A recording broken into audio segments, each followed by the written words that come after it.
All right. It is Wednesday, August 22nd. Rundown. We are live, Saratoga. Travers Week. My tickets are going to fly away.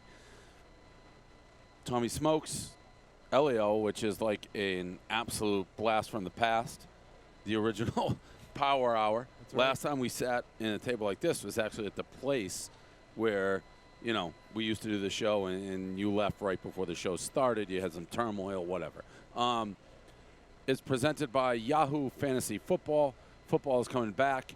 And you know what that means. Fantasy football season. Keep that football feeling all week long. When you play Yahoo Fantasy Football, it's free. It's easy. Get your friends together and create a league or join a public league by the commissioner in the #1 commissioner's game according to 2008 FSTA.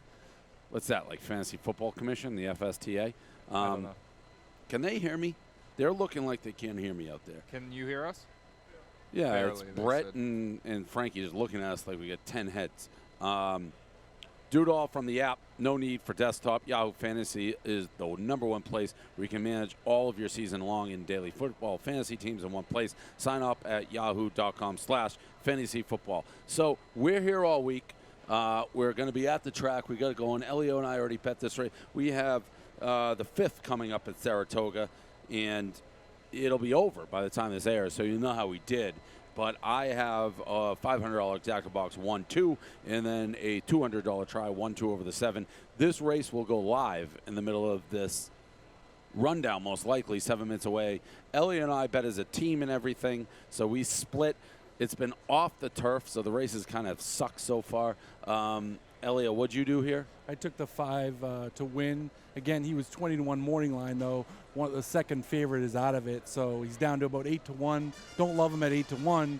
I did a 5-1 straight exacta. No, 5-1 exacta box. Can you put on your glasses for the people back home? Why? I just would like the people back home to see the glasses. They're my 3D glasses. I mean, they're straight handicapping glasses. You got your computer, you got your glasses, and then we got Tommy Smokes. I'm just here for good luck. Yeah, the good luck charm. All right, rundown topics. So this Browns offensive lines coach is going absolutely viral at the time. He weighs like 6,000 pounds. He gave a speech the other day. It's about stretching and all these fancy stretches that he doesn't care about. He's like, don't do the fancy stretches. Do you think when they stormed the beaches in Normandy, do you think they stretched? No. World War I, World War II, all those guys that fought in that war, right? They did push-ups, jumping jacks, sit-ups, climbed the rope and ran. But none of this fancy shit, okay? Right? And they won 2 world wars. 2 world wars by doing jumping jacks, push-ups, and sit-ups. 2 world wars. You think they were worried when they're running across Normandy about fucking stretching? Are you kidding me? A few people might have pulled a hammy. Well, let me see. Give me my rubber band so I can stretch to run across that fucking beach. You got to be kidding me. No. You do push-ups, sit-ups, and you're ready to go, that type of thing. He showed a video the other day. He had offensive lineman meeting, and it's like he puts it up on the cameras, on the screens, and he's just got like pigs and hogs and animals. He's like, that's an offensive lineman. Right. Now, you heard me talk about demeanor, right? The demeanor and the posture. Okay, how you have to play with your knees bent on your insteps. You've heard about the hogs, how he has a nice wide base. You ever try to knock over an Arkansas hog? Right, you can't knock them over. They got tremendous center of gravity. They have tremendous balance, okay? That's what we're trying to do with you. The same thing with the rhinoceros. Look at the guy's base, right? That guy, you're not going to knock this guy over, and he's not going to end up on the ground. I like this guy, but I think it's why the Browns are the worst team in the league. Well, he's the perfect Hard Knocks character. I wouldn't be surprised if you told me that he was just hired for the TV show. Like, this could just be his first year with the Browns, and HBO just hired him. And they're like, we need a crazy football guy. I actually asked that. Can we research how long that guy's been there for the offensive line coach for the Browns? Oh, you're a football guy. Yeah, you look like you could be a lineman. You know what? It doesn't. That's not out of the question. I mean, you were a fullback. That wasn't like a fullback in college. Now, that wasn't a dig. Yeah, 70 pounds later. Yeah, it's a little bit of a dig. So you look like you could be an offensive lineman. I could be now. I mean, no wheels left, but yeah, I could be. But that doesn't make me, like, that type of stuff by the coach doesn't make me feel like that's normal stuff. Inside that bubble, when you're playing college football, those coaches are a dime a dozen. Offensive line coaches. Any coach, there's multiple coaches on each team that story wouldn't put it past me. If that guy's a real coach, that explains. Second year as the offensive line. I don't know. I guess he comes in with Hugh Jackson. That's how you're 0-16 when you have a guy. He remind me of Herm Edwards. Like, every time I see Herm Edwards, he's never doing X's and O's. He's never watching film. He's drawing cartoons and doing pump-up speeches. And he's almost like Coach O, the LSU. It's like his only way to, like, get better is just to tell you to try harder. That's basically what that guy's He also is an amateur magician. I'm not sure if you saw, but he has a YouTube channel where he's an amateur magician. So and he drives, many layers to And that he drives a Maserati, which is, like, surprising because that's a little person car. Yeah, you'd think he'd be like a Ford guy. Yeah, a big truck and like pull out like the seats. There's just like one huge bucket seat in the front. Tommy, your guy A-Rod. My guy. He was in full uniform yesterday. Listen, yesterday was going to be about Derek Jeter, and, you know, he's facing his former team, the former Yankee captain, now the owner, whatever he is, of the Marlins, facing the Yankees. They're down in Miami. A-Rod said, no. Not on my watch. Miami is my city, so he went straight from taking pictures of J-Lo at the VMAs, flew right down to Miami, and he said, I'm going to get in full Yankee uniform, help these young guys, and I want the spotlight on me, and I don't blame him. At what level do you get a little uncut? Like, I don't think I'd want to get in full uniform if I was A-Rod. Like, I don't know what you wear when you go on the field. I feel like getting in full uniform when you're not on the team. I guess he's a special instructor. Is that He's like an advisor or something. Still. Yeah, I mean, he didn't have, like, it would have been funny if it was at home and maybe he had the the pinstripes on. But he had the pants on, the road grays, and the overshirt or whatever. Yeah. The Yankee thing. I don't know. I don't hate the move. Jeter and A-Rod, long-time rivalry, and this is A-Rod getting one more over on Jeter. Do you like, and this is a good Yankee fan question, are you more of an A-Rod guy now than a Jeter guy? Well, I always was, though. I was always an A-Rod guy. Oh, that's weird. More so than Jeter. No, A-Rod is – Jeter is – he's got this little element to him, a little snobbish. A-Rod is – he's like us. He falls down, but he picks himself back up. That's A-Rod. He's not perfect. He's human. I don't know that I'd say he's like us. I mean, he's just like us. He's like one of the craziest people alive. No. Big Cat. I call Elio Big Cat. By the way, Big Cat's coming tomorrow. Although he'll be here the rest of the week. He'll be on Barstool Radio with me, Elio, and Big Cat. Now it's your turn. My turn on A-Rod? Yeah, listen. I mean, I don't have much to say about that. That's pretty. A 8-year-old guy wearing his uniform. That's not, I could pass on that. Okay. Speaking of passing on that, so there's rumors coming out that Johnny Depp broke up with his. I think they were married. Was Amber Heard and Johnny Depp married? I think so.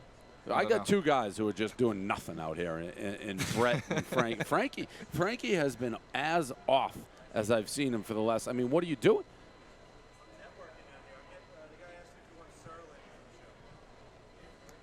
Frankie's networking. Andy Sterling. He's a horse guy. Whether we want him on this show, I don't think they know this isn't the show. This is at 4 o'clock. Anyways, I think they're married, and the rumor is that Johnny Depp was 2 hours late for her 30th or 40th birthday party, maybe 30th.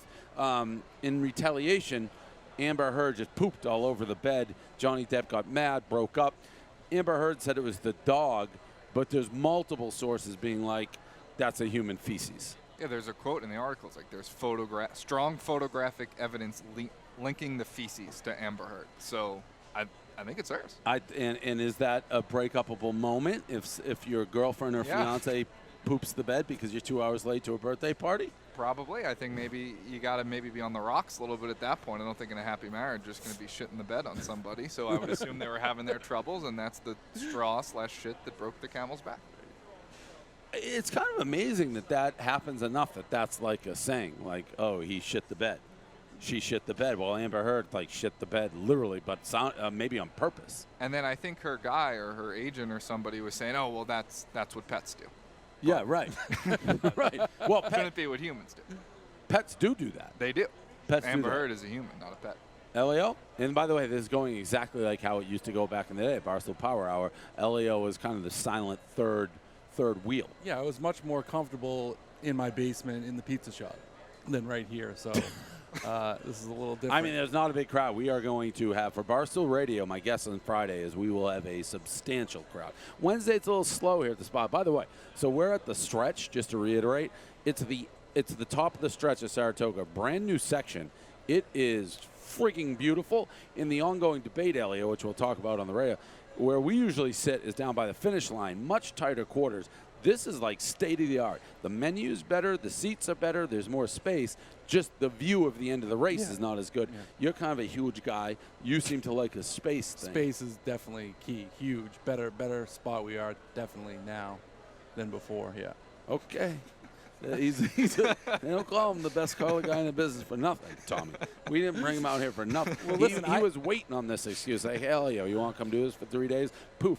And like you said, you don't come down anymore. Yeah, that's right. I should. It's 3 hours from Boston. Easy trip.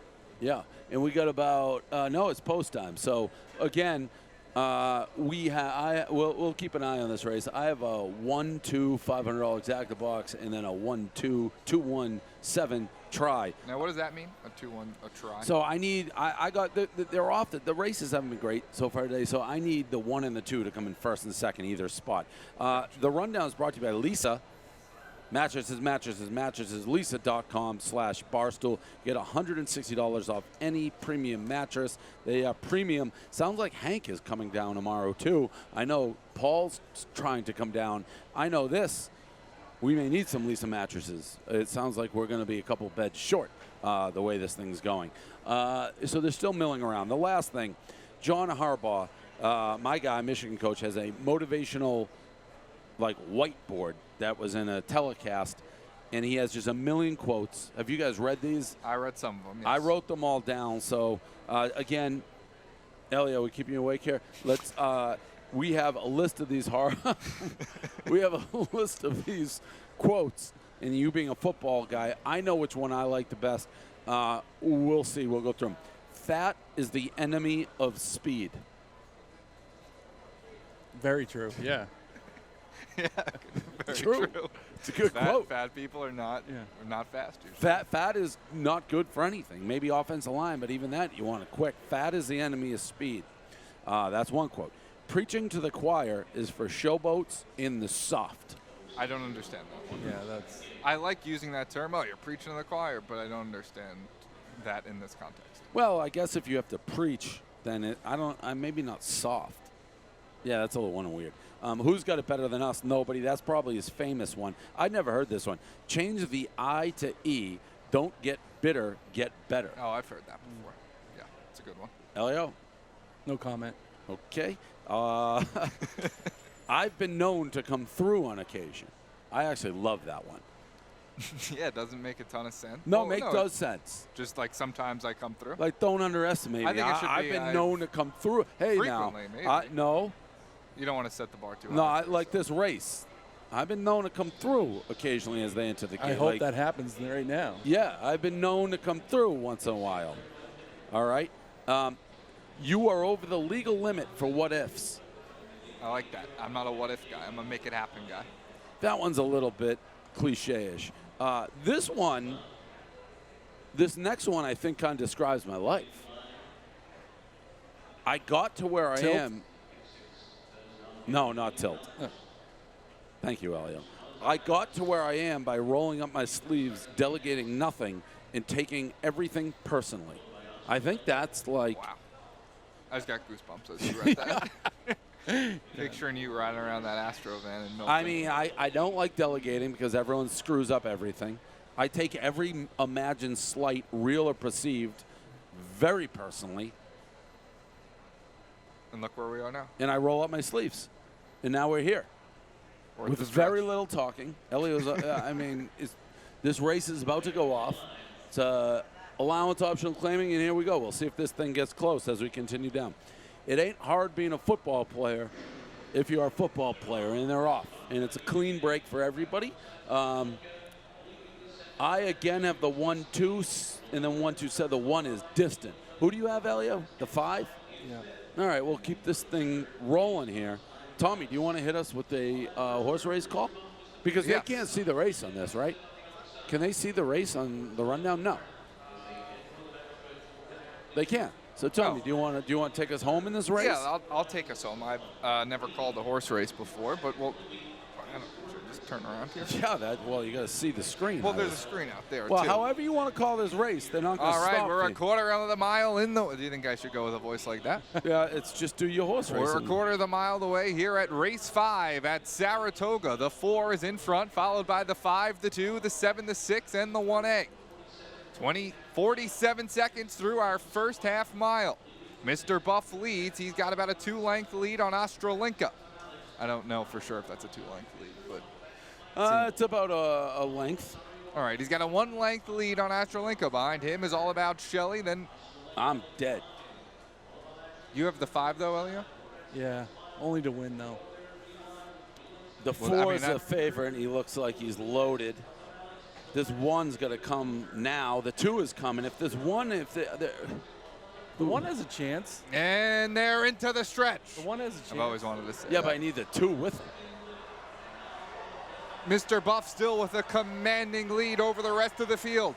Mr. Buff makes his run for glory. It's a Triple Crown call from American Pharaoh. He has a huge lead. He's being chased down by the 6. He's not going to catch him. Mr. Buff wins race 5 at Saratoga. History! I gotta give it something. Yeah, I mean, the only thing that I would suggest maybe is in the 5th race on a Wednesday, you got to save it because you said you're going to be. What other horse races do I have to call? Well, you're going to be on the radio probably a decent amount. So you have probably, I'm going to say, 6 to 8 races in your future. I will call every race like it's the Triple Crown. I'm betting too much. 1,200 to lose on that race, not good. Favorite, easy. So that one's done. The rundown, for the most part, is done. I think most people can say that rundown stunk. What are you going to do?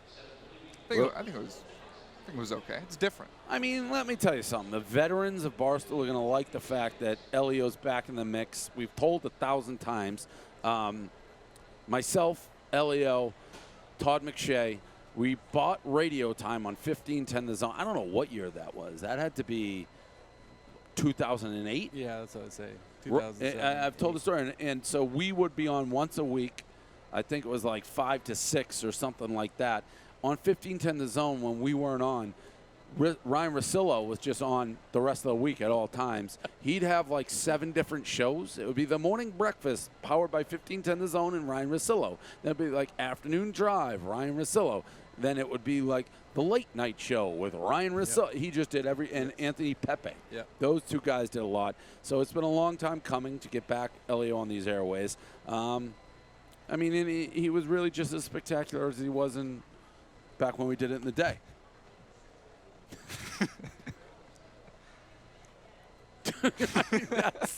That's the truth. And I guess the last clip, which we should put in there, is this gigantic, just gargantuan home run that I hit in high school, where it was insulting that the right fielder even made an attempt on the ball. And these are all the people. I posted the Little League clip a couple days ago, and people are like, oh, you live in the past, blah, blah, blah. And they're like, you have warning track power. Well, this is out of every ballpark in the world. And, you know, the other statement that a lot of people are saying, oh, you peak in high school. No, I am at the peak of what I'm doing right now, so you can go back. I don't think at you these. peaked yet. No, thank you, Tommy. How would you rate Elio's first performance? A+. Thank you, Tom. Okay, so that's the rundown. Dan's coming up tomorrow morning. We will do the rundown live from here. Barstool Radio is live the rest of the week at Saratoga. We will be giving you our picks, hopefully better than what just happened. That is the rundown.